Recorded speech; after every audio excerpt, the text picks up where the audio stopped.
Fala, sargentos. Fala, guerreiros. Como estão os senhores? E aí, vamos para a próxima aula? Bem, o professor Gilson está um pouquinho rouco. Vocês podem ter percebido aí que nessas últimas aulas eu me engasguei, eu tossi. Mas eu vou na luta, sabe? Eu sou guerreiro igual vocês estão lutando para passar e eu estou me esforçando aqui ao máximo para levar conteúdo para vocês. Então vamos à luta e vamos à luta juntos, galera. Mesmo rouco, eu vou transmitir essa aula para vocês, mesmo com a voz falhando. Se eu falhar, você já sabe que eu estou rouco. Então vamos dar prosseguimento à nossa aula. Hoje é a nossa quarta aula. Mas e aí? Mas peraí, calma aí. Antes de começar a nossa aula, você já deu like? Você não deu? Por favor, ajuda o professor aí. Outra coisa, já se inscreveu no nosso canal? Está inscrito? Olha, o professor Gilson está separando material top, hein? Ó, você vai se surpreender com o nosso material da ESA. Estamos montando um curso da ESA e da PEMERG para você. Tá aqui, quarta aula, governo geral. E a primeira invasão estrangeira, que seria a invasão francesa. Governo geral que começa em 1548. Nós vimos na última aula que as capitanias não prosseguiram, não foram avante. A falta de recursos, as invasões indígenas nas áreas onde os capitães donatários montavam as suas estruturas agrícolas, acabaram prejudicando o desenvolvimento dessas capitanias. Então o rei de Portugal, nesse momento, ele promove uma outra forma efetiva de colonização. Então percebam, antes da gente trocar aqui o nosso slide, antes da gente dar prosseguimento, percebam porque eu vou falar uma coisa muito importante. As capitanias, o poder político na colônia era descentralizado. No governo geral, o poder político é centralizado. Por quê? Virá um governador de Lisboa para o Brasil, será construído uma capital na América Portuguesa, que será Salvador, e dessa capital esse governador vai trabalhar. Tudo será centralizado na pessoa do governador. Então o governador será a segunda pessoa mais importante dentro da América Portuguesa. Por que a segunda? Porque a primeira todo mundo sabe, que é o rei de Portugal. Belezinha, pessoal? Até aqui estamos entendendo? Outra coisa, se você também não tiver entendido qualquer coisa, você pode digitar aí, ó.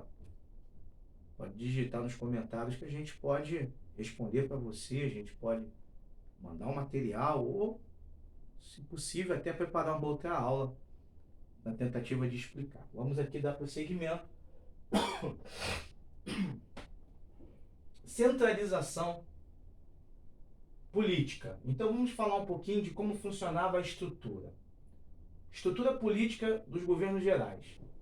Nós vamos ter o governador geral, os seus auxiliares abaixo dele, aqui na América Portuguesa. As capitanias, elas permanecem. É claro que as capitanias, elas não ficam em evidência e não têm a importância política conforme tinha anteriormente, mas elas permanecem. Inclusive, elas são extintas no governo de Dom José I, quando o Marquês de Pombal é o primeiro-ministro de Portugal. E abaixo, né, das capitanias, nós temos as câmaras municipais, que serão como prefeituras hoje funcionam, né? E terão inclusive os homens bons trabalhando na administração local. Aqui eu tenho uma imagem, né, de uma Câmara Municipal. Aqui eu tenho um quadro, né, de Salvador, uma pintura da cidade de Salvador. E aqui eu tenho uma estrutura de como funcionava isso dentro do governo geral. Então percebam, o governador geral, seus auxiliares, conforme está aqui. Quem são os seus auxiliares? O provedor-mor, ouvidor-mor e o capitão-mor. Capitão-mor seria responsável pela segurança, ouvidor-mor, justiça, provedor-mor, impostos. Abaixo dos auxiliares, nós temos as capitanias hereditárias e as capitanias da coroa, e abaixo das capitanias, as câmaras municipais. Então, cada cidade, cada região da América Portuguesa teria essa câmara municipal que funcionaria algo muito próximo do que é a prefeitura, do que é o funcionamento de uma prefeitura, que seria uma administração básica local. Bem, se atentem para essa expressão, para esse nome que era usado, né, naquela época, homens bons. Quando falamos de homens bons, nós não estamos ligando homens bons à bondade especificamente falando. Homens bons aqui eram os homens que ocupavam os cargos públicos nas câmaras municipais, ou seja, tinham os maiores cargos públicos, cargos administrativos, e para ocupar esses cargos públicos, eles deveriam ser ricos, latifundiários, donos de escravos, brancos e homens de fé, católicos praticantes, né? Católicos fervorosos. Então, guardem, por favor, essa expressão. Homens bons eram aqueles que ocupavam os cargos públicos, políticos, nas câmaras municipais. Eles eram ricos, brancos, católicos, donos de escravos, latifundiários. Esses eram os homens bons. Vamos dar prosseguimento. Vamos falar aqui do primeiro governador-geral, algumas características que vão permear o seu governo. O primeiro governador-geral foi Tomé de Souza. Tá? Tomé de Souza, nós temos algumas características bem interessantes no seu governo. Vieram para o Brasil os primeiros jesuítas, com o padre Manuel da Nóbrega vindo entre eles, tá? Nós tivemos aí a catequização dos nativos, ou seja, esses jesuítas se deslocam para o Brasil na intenção de entender o universo dos índios. Nós falamos nas aulas anteriores que o Brasil tinha aproximadamente mais de 1000 nações indígenas, com línguas, tradições, culturas diferentes, aonde os portugueses precisavam entender esse universo. Então, os jesuítas, eles acabam se infiltrando dentro de algumas nações indígenas, aprendendo, por exemplo, costumes, entendendo como era a prática dos seus rituais religiosos e também a sua língua. Depois que os jesuítas fizeram isso, aí sim, eles puderam ensinar o português para o índio e ensinar também o catolicismo. Percebam que acaba sendo uma estratégia. Outra coisa, não confundam, né, um jesuíta com um padre. Por quê? Porque o jesuíta, ele não era só um padre. Ele, além de padre, ele também trabalhava na Companhia de Jesus, que era justamente uma companhia voltada para a educação católica. Então, além de padre, ele também tinha essa formação e essa intenção. Vamos aqui continuar com a nossa aula. Foi no governo de Tomé de Souza que tivemos o primeiro bispado, o primeiro bispo do Brasil colonial, Pedro Fernandes Sardinha. Foi no governo de Tomé de Souza que vieram para o Brasil os primeiros escravos africanos. Então, durante as capitanias hereditárias, os escravos eram os índios, os nativos. Durante o governo geral, vem a primeira leva de africanos para o Brasil. Tá? Então, nós temos aí a chegada dos primeiros africanos. Bem, no governo de Tomé de Souza que nós temos também a chegada das primeiras mulheres no Brasil. Então, durante as capitanias, nós não tínhamos mulheres. Então, os homens que aqui estavam, eles acabavam se misturando com as índias, com as indígenas, né? E não formavam família, ou não davam prosseguimento com o sistema familiar, conforme a Igreja Católica ensina dentro do seu critério religioso. Então isso preocupava a Igreja Católica, isso preocupava a coroa portuguesa, lembrando que a coroa portuguesa, altamente católica, vai incentivar a chegada de mulheres para a América Portuguesa. Então as primeiras mulheres que chegam na América Portuguesa são prostitutas e órfãos. Bem, por que prostitutas e órfãos? Vamos analisar aqui. Uma mulher de uma família completa, formada, estabilizada, rica, ou que não fosse rica, vamos trabalhar com a estabilidade, estável, ia se aventurar no Brasil colonial? Claro que não. A prostituta, ela não tinha nada a perder. Ela não tinha como refazer a vida lá em Portugal, por ser prostituta, devido ao preconceito da época. Então ela arrisca vindo para cá na tentativa de formar uma família. E as órfãs, também a gente pode trabalhar dentro desse contexto, né? Já que não tem uma família para dar uma base a essa jovem, então ela acaba se arriscando em viajar para o Brasil, na tentativa também de ter aqui uma família. Então, percebam, a chegada de mulheres aqui tem um propósito, formação de famílias, tá bom, pessoal? Já que os portugueses estavam se relacionando com as Índias, isso era muito comum. Claro que esse tipo de procedimento vai permanecer, mas a Igreja Católica, junto com a coroa, tenta promover esse acerto. Bem, é no governo de Tomé de Souza que nós temos a chegada da pecuária, são as primeiras cabeças de gado chegando, é claro que estamos iniciando esse processo, e a pecuária ela vai ter uma característica para a subsistência, tá? Aqui nós temos algumas imagens de Tomé de Souza, imagem da chegada de escravos, a imagem do primeiro bispo e a imagem de jesuítas aqui trabalhando com a educação de nativos. Segundo o governador-geral, Duarte da Costa, principais características do seu governo.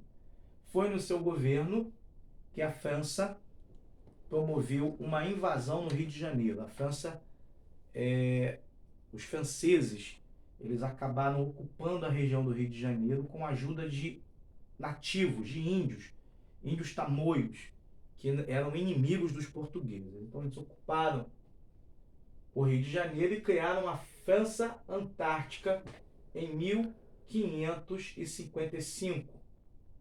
Fundador, da França Antártica, Nicolau Durand de Villegagnon. E houve também a fundação do Forte de König. Aqui nós temos o Forte de König. Villegagnon é esse sujeito aqui. E essa imagem aqui eu vou falar dela daqui a pouco, tá? Então percebam aqui, por favor, que nós temos a primeira invasão estrangeira. É importante citar para vocês que a França não queria aceitar o Tratado de Tordesilhas. A França sempre ironizava. O rei francês Francisco I, ele falava frases irônicas sobre o Tratado de Tordesilhas. Uma delas chamava o Tratado de Testamento de Adão. E a França sempre quis um território na América do Sul, sempre quis participar do processo do contrabando de pau-brasil e achou uma ótima oportunidade com uma tribo rival dos portugueses. Muito bem. Aliança com os nativos, nós temos aqui os franceses tendo aliança com os tamoios e a exploração do pau-brasil. Então, aqui, de imediato, você percebe que esse governador, ele tem uma árdua missão. Qual é a missão que ele tem? Expulsar os franceses do Rio de Janeiro e ocupar o Rio de Janeiro, né? Álvaro da Costa era o filho do governador. Álvaro da Costa tinha uma característica de escravizar nativos, escravizar índios. Duarte da Costa foi um governador que promoveu a escravização de índios, promoveu a violência com os nativos. Então isso não foi bom para o seu governo, ele não foi um governador pacífico. E Pedro Fernandes Sardinha, que era o bispo, ele acabava entrando, né, em rota de colisão com Álvaro da Costa pelo fato da escravização. Ele era a favor de que não houvesse a escravização indígena. Então, resultado disso, Álvaro da Costa ignorava o primeiro bispo, então havia conflitos com nativos. Chegada de novos jesuítas. Então, no governo de Duarte da Costa, novos jesuítas chegam. Dentre eles, nós temos José de Anchieta. Olha aqui a imagem dele, José de Anchieta.